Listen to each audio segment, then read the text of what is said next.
Ai, deixa eu passar. Tá aqui. Ó, o seguinte.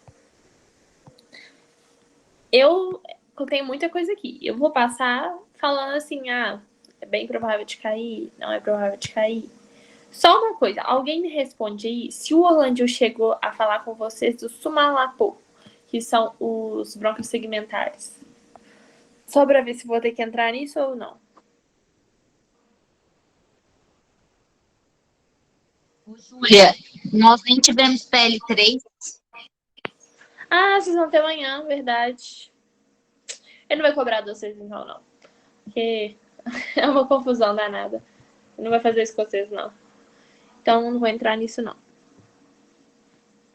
Vocês preferem o quê? Vocês preferem que eu passe tudo e foca mais na pele 3? Passa só pra pele 3 primeiro e depois dá uma revisão geral? O que vocês preferem?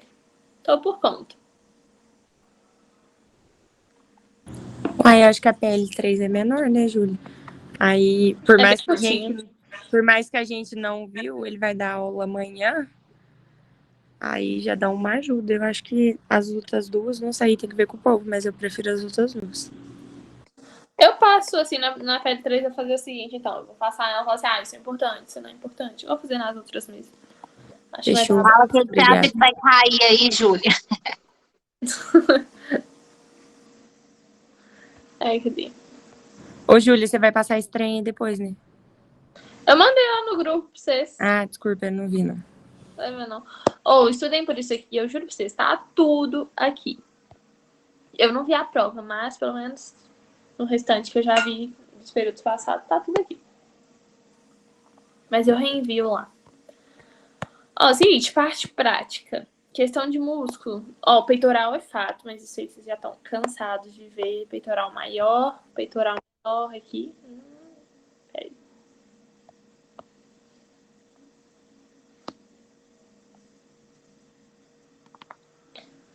Aqui. Então, peitoral maior, o peitoral menor. Acho que tá tudo aqui. O que vocês viram diferente foi o músculo serrátil anterior, que tá aqui. O posterior, dá pra gente ver o ínfero posterior, se eu não me engano, mas acho mais difícil dele cobrar. Agora aqui, um músculo que vocês sempre confundem. É o intercostal interno e o intercostal externo. O externo, a gente fala que as fibras são mão no bolso. Então, pensa que que o meu bolso tá aqui, Eu tenho um bolso aqui. E eu quero enfiar minha mão no meu bolso. Então, minha fibra não vai estar assim? Porque tem como eu enfiar minha mão no meu bolso com as fibras assim, que o bolso tá aqui. Então, fibra assim, você coloca a sua mão lá, qualquer coisa, você fala assim, coloquei minha mão aqui, eu consigo enfiar minha mão no bolso? Como se fosse no bolso da calça mesmo. E tem o intercostal interno, que tá aqui, que seria esse daqui, que as fibras é sentido mão no peito. É como se quisesse encostar a sua mão no peito. Então, coloca uma referência aqui e eu quero encostar a minha mão no peito. Então, sentido aqui. Então, vocês pensam sempre no sentido da fibra. Então, mas dá pra olhar interno e externo também, Externo e interno. Logicamente, assim, dá pra falar. Aí, esses dois aqui sempre caem. E tem uma discussão, por quê? Porque eu lembro que eu errei na minha prova, quando eu fiz no primeiro período. Porque no GT, a Lidiane fala com vocês do intercostal externo ser músculo principal ou acessório? Alguém me fala aí o que ela fala com vocês. Se eu não me engano, o Orlando coloca que ele é acessório. Mas eu não sei se ele deve repetir essa questão, porque deu uma confusão lá na minha sala. O povo ficou falando aí 2 segundos. Mas só aceitar aqui. Mas eu acho que ele não deve repetir essa questão, não, por causa de confusão mesmo. Mas saber identificar os dois. Aí de músculo a gente tem o escaleno anterior, que tá aqui. Vou deixar assim que tá marcado pra vocês verem melhor. O médio e o posterior. De músculo é isso. Que eu acho que pode cobrar. Tem o esternocleido que mostra do outro lado, mas não sei. Aqui, estaria aqui, Mas eu não sei, não. Acho que ele não vai complicar a prova de vocês. Peitoral, eu acho que é um clássico de cair. Então, saibam. Mas coloca peitoral maior, peitoral menor, né? Essa questão aqui, ó, de costela, vocês têm que saber. Que vai cair na questão fechada, com certeza. Eu tô falando que vai cair, que eu não vi a prova, não, mas eu tô falando só que pode cair. Quando eu falo vai cair, porque vai cair. Assim, que eu vi em outros períodos. Então, saber essa questão das costelas. 1 a 7, verdadeira. 8 a 10, falsa. E 11 e 12, flutuante. Saber isso aqui é essencial. Por que que são costelas verdadeiras? Que elas vão se conectar diretamente lá no externo. As falsas, elas vão vir cá, vão juntar uma aqui, juntou outra aqui, conectou. E as flutuantes vão estar só lá atrás. Então, saber isso. De acidente ósseo aqui da costela, acidente anatômico, né? Não tem a mesma coisa. Vocês têm que saber o que, ó. Cabeça da costela. A gente vai ter o tubérculo. Ó, o tubérculo é bom de cobrar. Ele é bem evidente aqui, ó. Se colocar uma massinha aqui, fechou. Cabeça, tubérculo. E o suco da costela, que dá pra ver nessa imagem aqui, ó. Que é meio que como se fosse... como é que eu falo? É que assim, nesse suco é onde que vai passar as artérias, nervos ali, então da região. Alguém queria entrar? Não. É onde que vai estar passando. Então, pensa que tem uma artéria, um nervo, um veio passando. Então, esse suco tá meio que protegendo isso. Tá meio que uma depressãozinha. Assim. Aí tem o colo da costela, igual a gente nem colo do fêmur. Então, o colo da costela, que é entre a cabeça e o tubérculo. Sabe, esses acidentes e o corpo vai ser o corpo, né? Mas é meio difícil colocar o corpo assim. Então, seria mais esses dois aqui, ó. Cabeça, esses três. A cabeça, o colo e o tubérculo. De articulação, vocês têm que saber o quê? A gente tem... Vamos pelo nome, que é mais fácil. A gente separa aqui, ó. Externo, costal. Então, ela vai ligar onde? No externo e costal na costela. Então, essa articulação... Onde que eu tenho que ir para aceitar?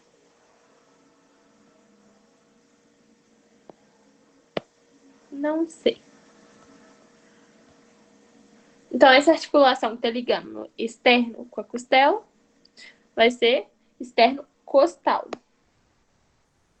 Costo condral. O que é condral? Tudo que eu falo de cartilagem, vocês falam condral, condral. Então, costo, costela. Condral na articulação. Então, seria costo condral. Então, pensa nisso. Então, tá aqui. Então, externo costal e costo condral. A gente tem as intercondrais, que são entre as cartilagens. Então, entre as cartilagens aqui a gente tem as intercondrais. É muito intuitivo pelo nome. Sei que seria legal mostrar na prática, mas deixa eu ver como é que eu vou fazer pra vocês entenderem isso. Que assim, a gente tem... Eu acho que eu não tenho foto do esqueleto de costas. Deixa eu ver aqui.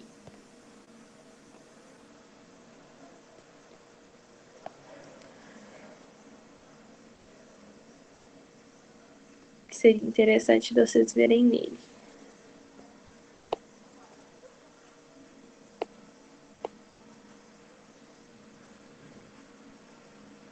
Não tem. Mas pensa no seguinte. Que a gente tem, ó. A cabeça. Cadê? Não é essa daqui.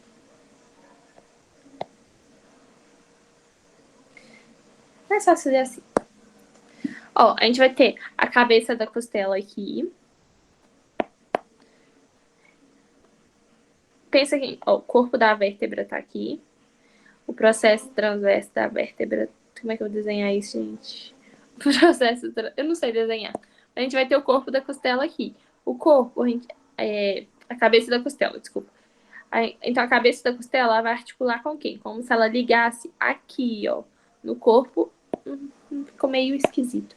Mas saber o quê? Que a cabeça da costela vai articular com o corpo da vértebra.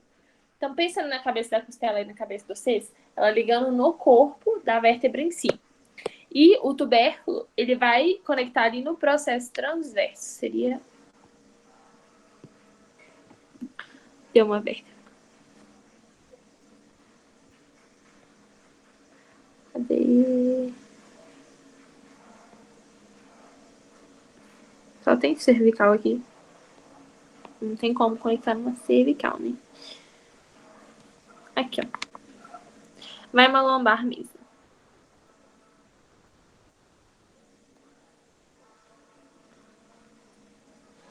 Finge que isso aqui é uma torácica, que vocês estão conseguindo ver uma vértebra torácica aqui. Então, seria meio que o seguinte, ó.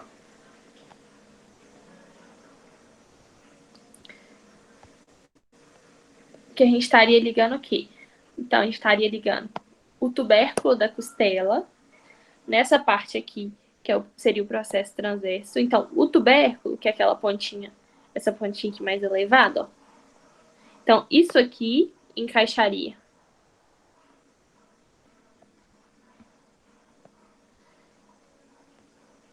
Então, ó, isso aqui encaixaria aqui e essa parte aqui da cabeça encaixaria no corpo da vértebra.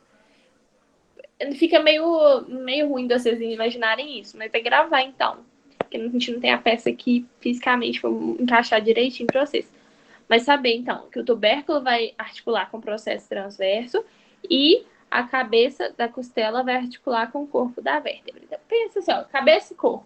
Não tá um debaixo, ó, o corpo, finge que o corpo seria o tórax, então cabeça e o corpo. E o tubérculo com o processo transverso aí, ó, o que sobrou.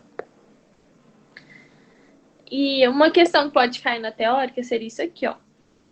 Que eu falei com vocês, que o sulco, a gente tem o sulco lá embaixo, que vai estar protegendo o quê? Vasos e nervos. Então, a costela tá aqui, ó. Então, a costela tá aqui. E eu tenho a partezinha dela, que seria o sulco, que estaria protegendo ali os vasos e nervos que está passando aqui. Então, tá. Se eu for entrar com um dreno lá no meu tórax, eu vou entrar por cima ou vou entrar por baixo? Se eu entrar na parte de cima da minha costela, então, costela, o sulco da costela, e aqui tem vaso, tem nervos, tem tudo, ó, tudo passando aqui. Então, se eu entrar com o meu dreno por aqui, olha como é que eu não leso nada. Agora, se eu entrar com o meu dreno por aqui, a chance de eu lesar é muito maior. Então, é muito mais fácil eu achar a costela que eu quero, onde que eu quero entrar, e ir raspando na costela mesmo, pra você não ter perigo de atingir o que tá em cima também. Então, por onde que eu entro? Por cima ou por baixo? Por cima. Por quê? Por causa dos nervos e vasos que a gente tem lá embaixo. De articulação. E desculpa, eu também não vou amanhã porque eu estou com Covid. De articulação. Entre o processo... Qual é a articulação que a gente tem entre o processo transverso das vértebras e o tubérculo da costela? Então, a gente...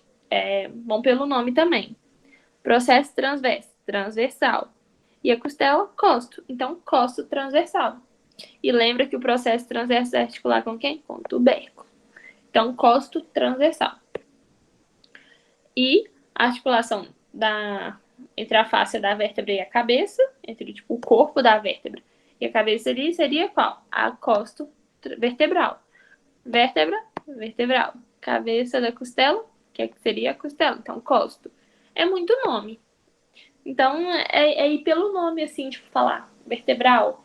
Então, vértebra, então vertebral, costo, costela, condral, cartilagem.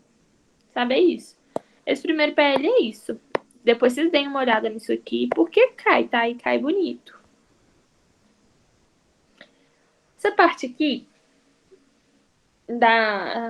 mais externa do nariz, é legal saber. Tem o dorso do nariz, estaria meio que é isso aqui, ó. Seria essa parte de cima. A asa do nariz, tem asa maior e menor, mas acho que asa, não sei lá. O ápice, a pontinha do nariz, né? Bem de boa. E a raiz. Aqui tem um ápice, vou ter raiz. E lá dentro a gente tem o septo nasal, que vai estar dividindo ali nossas duas narinas. Só tem a gente até desvio de septo, né? Mas aí, o que você tem que saber do septo? O que compõe ele?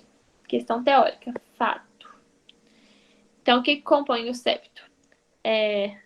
Composição e delimitação dele, né? Eu coloquei os dois. A composição seria delimitação. Ele é o que, então? Ele é cranial, a lâmina perpendicular do osso etimoide, que eu vou falar mais pra frente. Ele é posterior ao osso vômer e anterior à cartilagem do septo nasal. Mentira, isso aqui eu nunca vi cair na teórica, não. Confundi. Mas dá uma olhada. Assim, gasta a cabeça com outras coisas, então. Mas se cair, não me xinga. De parte prática, vai cair algum seio. Então, o seio esfenoidal. Então, vai cair algum... Deixa eu deitar, fica mais fácil pra vocês. O seio esfenoidal tá aqui. E saber para onde que cada seio drena. Questão teórica na certa. Então, para onde cada seio drena? Então, o seio esfenoidal vai ser o único que não vai drenar para nenhum meato.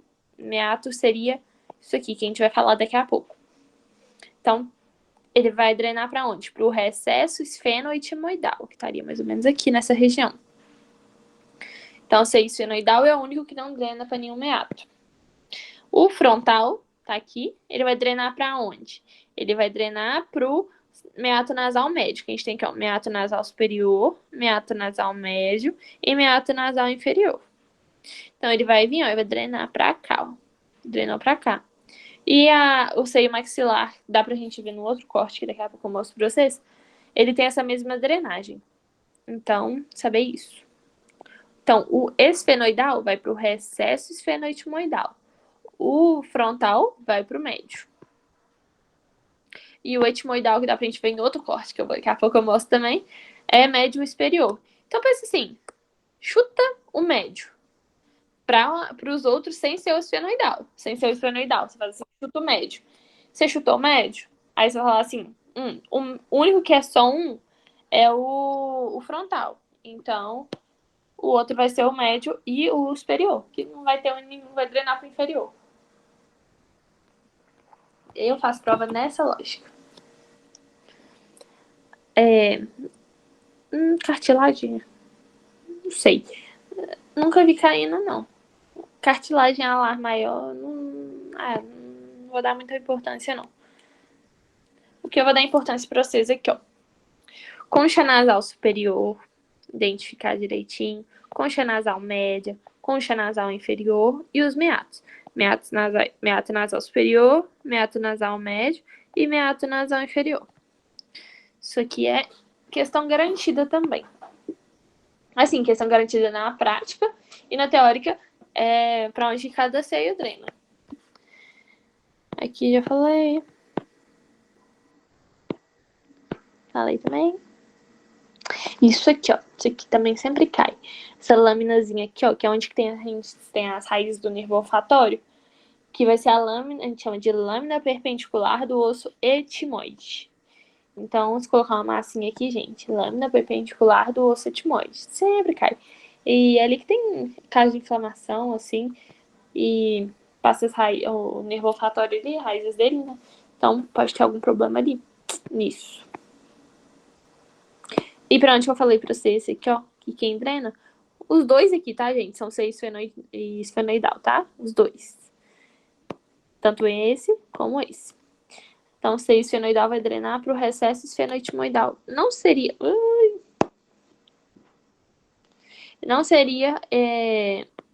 ali o osso em si, onde que eu circulei, não é o recesso esfenoetimoidal, mas ele tá nessa região aqui, entendeu? Estaria na pontinha, assim.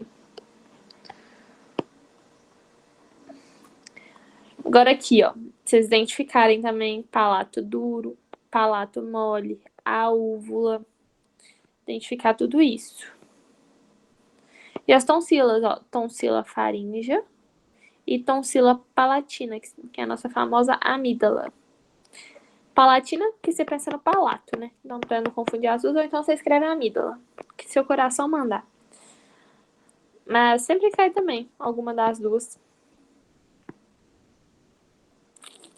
Isso aqui também, ó. Sempre cai.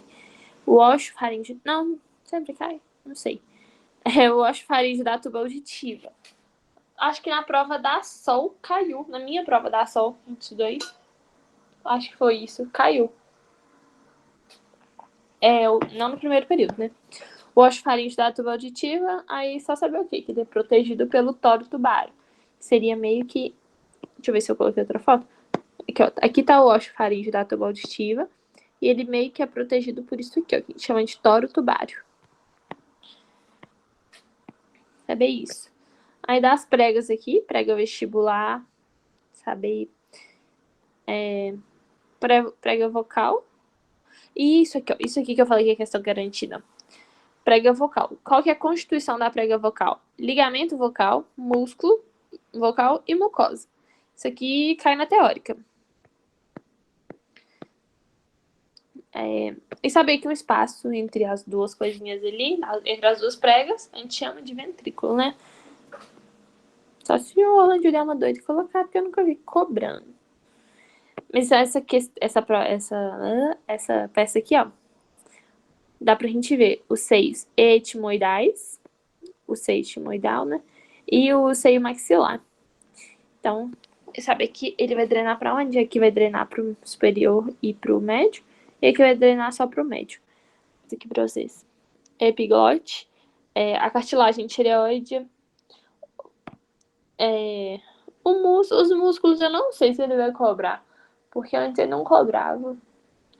Mas saibam pelo... Não grava, gente. Dá um nome, assim. Sempre começando de baixo pra cima. Crico, tireoide. Cricoide, tireoide, né? Cartilagem. Então, músculo crico, tireoide. Aí, a função dele... Nossa, eu nunca vi ele. Só se fez questão nova. Mas saber que esse músculo aqui vai tensionar as cordas vocais. O corno maior, o corno menor tá aqui. As cartilagens corniculadas, que é meio que um chifrinho, pensa em corno mesmo. Cartilagem aritenoide. A cartilagem cricoide. Então, é muito de boa de dar nome nos músculos. Vai pelo cima, ó, de baixo pra cima e pelo nome das cartilagens. E gravar aqui esse músculo aqui, ó, o cricoaritenoide. Ele é responsável pela abdução e o resto responsável pela adução. Então, seria sinceramente, ele não vai cobrar músculo de vocês, não. O músculo aritenoide tá aqui, que ele tá na cartilagem aritenoide, né? A membrana pode cair, que seria a membrana tiro, de baixo pra cima. Membrana tireoide. Tá aqui, ó.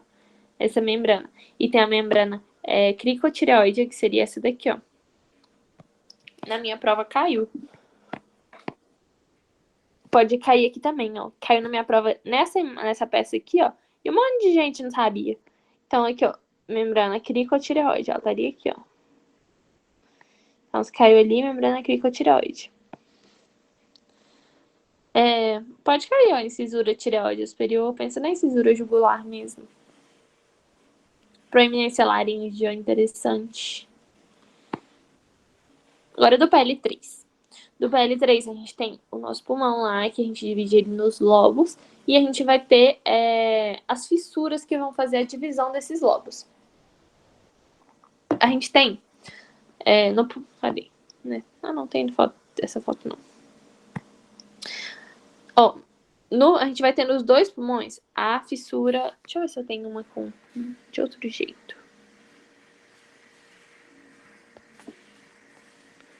Não. Tá. Mas pensar aqui, ó, que no pulmão direito a gente vai ter 3 lobos. Então, a gente vai precisar de 2 fissuras para poder dividir ele. E no pulmão esquerdo a gente tem só 2 lobos, então a gente vai precisar só de uma fissura. Então, sabe, ó, no pulmão direito, a gente tem a fissura horizontal, que seria essa aqui, e a fissura oblíqua. E Nossa, essa peça é muito ruim. E no pulmão esquerdo a gente tem a fissura oblíqua, que tá aqui. Saber dar o nome. Aí logo, tá aqui, ó. Aqui, ó. Bonitinho, vocês verem. O lobo pulmonar superior direito, médio, inferior direito. Sempre coloca lado. Superior esquerdo, inferior esquerdo. Sempre colocar lado. Era essa foto que eu queria. Aqui, ó, a fissura que eu falei com vocês. A fissura oblíqua esquerda. Fissura horizontal. Essa peça é bem ruim. Por quê? Porque a fissura oblíqua, ela vai estar dividindo o lobo superior do inferior. Aqui dá a impressão que a oblíqua divide o médio do inferior, mas não é isso. Ela estaria que meio que tá aqui dividindo. Não sei, ela estaria que meio que tá aqui, ó, dividindo assim, ó, o inferior do superior. Entendeu? Não sei se deu pra vocês entenderem, mas não importa. Ó, de pele 3, sempre cai a carina. A carina seria essa divisão ali dos brônquios principais, direito e esquerdo. Então, a gente teve a traqueia aqui, e nessa divisão do brônquio principal direito e brônquio principal esquerdo, a gente tem a carina. Então, aqui, essa região a gente fala que chama carina. Voltando, né? Brônquio principal esquerdo, brônquio principal direito.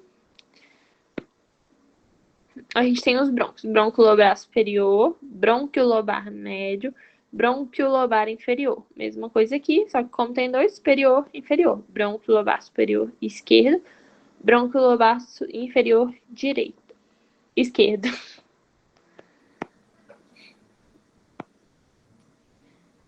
É isso. Dá uma olhadinha nesses nomes aqui, vai cair. E de caso clínico. Isso aqui, no mínimo 3 questões de prova de vocês. Tá, ele falou com vocês do tórax instável, né? Que o paciente chegou lá num trauma. Aí, o que a gente tem que fazer para caracterizar ele como um tórax instável? O fenômeno de Pendeluft. Calma, confundi as coisas. O que a gente precisa fazer para... Eu tô adiantando. O que a gente precisa fazer para caracterizar ele como um tórax instável? Ele precisa de 3 ou mais costelas consecutivas flutuantes. Então, ele tem uma costela quebrada aqui, uma quebrada aqui, uma normal aqui e uma quebrada aqui. Ele não tem um tórax instável, porque não é consecutivo. Agora, se ele tem uma quebrada aqui, uma quebrada aqui, uma quebrada aqui, aí sim ele tem um tórax instável.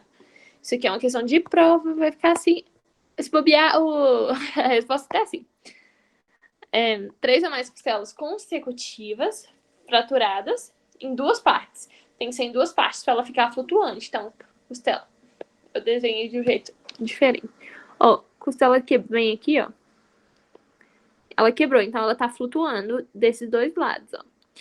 Então, o que eu preciso ter para um tórax instável?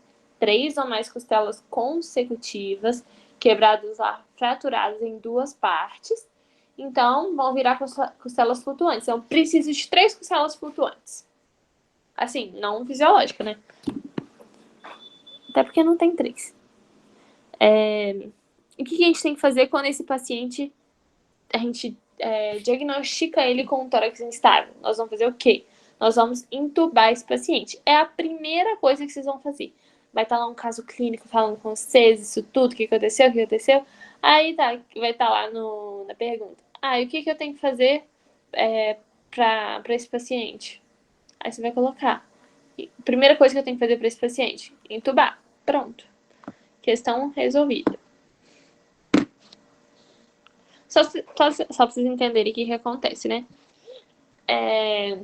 Quando a gente tem esse tórax instável, a gente tem também a respiração paradoxal, que a gente chama de fenômeno de Pendeluft, que é meio que o nosso tórax normalmente ele tem que inspirar todo junto, as 2 partes da caixa torácica, e expirar também. Então ele vai fazendo o movimento de cima para baixo, tudo junto. Já no tórax, no fenômeno de Pendeluft, fica como se um lado fosse inspirar e o outro expirar. Um lado expirar e o outro expirar. Fica meio que um pêndulo mesmo. Aí o que acontece? Quando a pessoa inspira, ele deve mostrar pra vocês esse vídeo amanhã, é legal demais. Quando a pessoa inspira, o pulmão doente, ele vai jogar CO2 pro pulmão saudável. Então, ó, eu inspirei em vez de eu respirar. Eu vou respirar oxigênio, só que meu pulmão doente já vai mandar CO2 pro outro. Então, não vai adiantar nada. E na hora que eu expirar, meu pulmão doente vai roubar CO2 do meu pulmão saudável. Então, concluindo, por isso que eu tenho que entubar a pessoa. Deixa eu mostrar pra vocês aqui o vídeo. Não. Eu não tenho dele aqui. Ele vai mostrar pra vocês amanhã na aula, com certeza. Senão ele não vai cobrar isso. Mentira, isso aqui ele vai cobrar. E o que a gente tem que fazer quando a pessoa tem um tórax instável, tá lá com o fenômeno de pêndulo? O que a gente vai fazer? Nós vamos necessariamente fazer a fixação de costelas? Não. Você não faz a fixação de costelas. Você vai colocar lá uma alternativa. O que eu faço? É sempre indicada a fixação de costelas. Você elimina essa alternativa.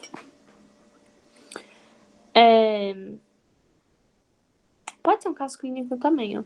Que a gente tem o serrátil anterior, né? Que é aquele músculo, você sempre lembra do bodybuilder. Que é aquele músculozinho que fica aparecendo. Cadê uma vista lateral esquerda? Ó. Seria esse músculo aqui, ó. Quando a gente tem uma lesão nele, o que vai acontecer com a pessoa? Vai ficar com a escápula alada. Sabe o que é escápula alada? Assim, ó.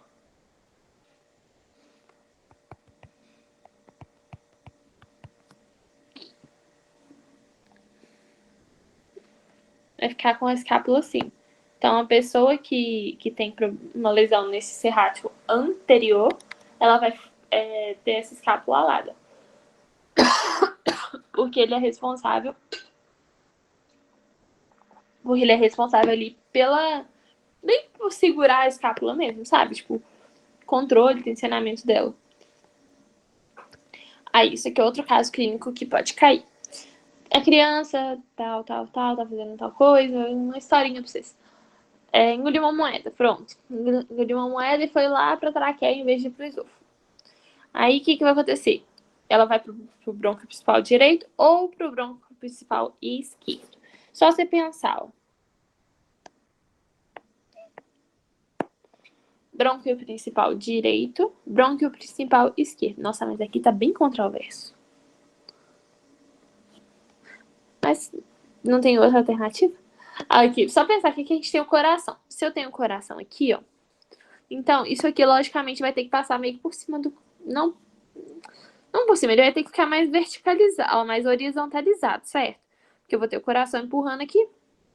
Então, se eu engolir uma moeda aqui, ó, a chance dela ir pro brônquio principal pro lado direito, brônquio principal direito, é muito maior do que ela ir pro brônquio principal esquerdo. Por quê? Porque o brônquio principal direito, ele é muito mais verticalizado. Então, se você pensar nisso, em vez dela fazer a curva para ir pra esquerda, não, ela vai cair direto lá no direito. Então, por isso que é lá. Deixa eu ver se tem mais algum caso clínico. Não, gente. Ô, gente, eu juro pra vocês, dá uma olhada nisso aqui, porque se souberem isso aqui, vocês sabem a prova. Assim, lógico. Ô, Júlia, tem uma dúvida. Naquele último slide lá de caso clínico, que a resposta é não da costela lá, não faz o negócio. Se não faz, o que faz? Esse 86 aí, eu acho. Assim, é porque assim, o Andy falou assim que tem muitas controvérsias, que muita gente faz a fixação de costela, mas muita gente não faz. Aí, tipo, deve ser imobilização mesmo. Porque a fixação de costela você teria que abrir, colocar uma placa de titânio lá. Então, colocar um coletezinho ali, tem gente que resolve, entendeu? Entendi. Obrigada, viu, Júlia? Nada. Mais alguma dúvida, gente?